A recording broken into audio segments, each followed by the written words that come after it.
Today I'm reading from Rebel Without a Clue, and it's chapter 11. It's called Beryl, and we are accompanied by my favourite cactus, which is very long. I've had since I can remember, and very prickly. Every woman should have a big prickly cactus by her side.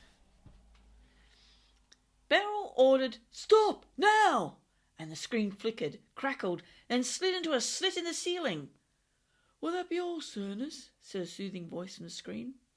Beryl nodded, as the voted-in wondered what was next. They had spent the afternoon watching the plight of Pete in a Starbucks disabled toilet while listening to Beryl talk about the futility of poor coordinates and the cost of mistakes. She'd even threw in a serious to the planet invisible speech. It was a relentless experience which no amount of coffee could make bearable. "Shall we watch Woody again?" said a small voice from the back. "Maybe just the end bit where he climbs in." Beryl glared at the voted-in as they exchanged looks. One of the footmen passed over the amended minutes in a messenger.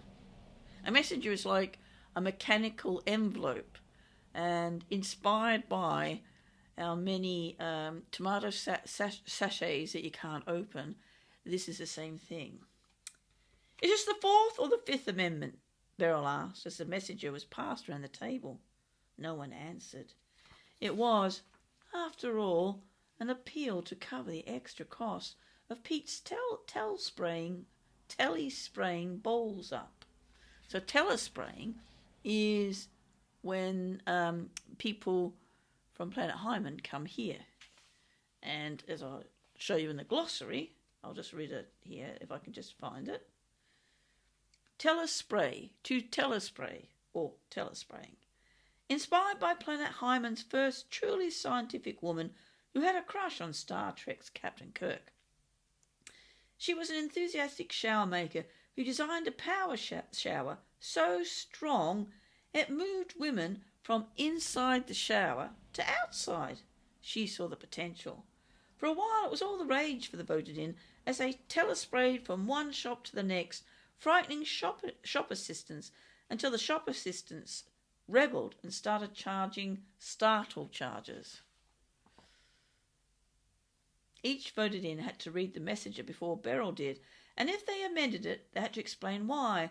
It was a process Hilda liked to skip, and a process Beryl insisted upon. The voted-in passed the messenger from one to the other until it landed in front of Vegas. She pulled at the seal, looked about the table for help.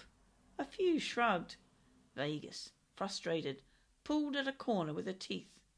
Beryl nodded to the footman, who picked up the messenger and placed it onto Beryl's outstretched hand.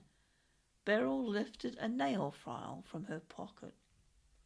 "The reconstruction of telephonic leather is expensive, especially when completed on another planet," Beryl said, with an expert twist of a file. "I mean, robots landing in bathroom stalls. Whatever next? Fishing with whips?" A few of the voted-in chuckled as Beryl swiftly manipulated the seal with an oppressive command of her nail file. Several blank sheets floated into the air. The voted-in stared, waited for the minutes to appear. "I mean, whose idea was it to telespray him into a coffee shop for Beetroot's sake?" said Beryl. No one said anything, as it was, after all, Hilda's idea, and pleasing Hilda was safer than not. So Beryl and Hilda, Beryl's the leader, and Hilda is the up-and-coming, ambitious one who is desperate to take over from Beryl. So Planet Hyman is about a power struggle between two women with terrible names, and another robot and another woman with a better name called Mex, who ends up on Earth in Scotland trying to understand the accent. Till next time, happy reading.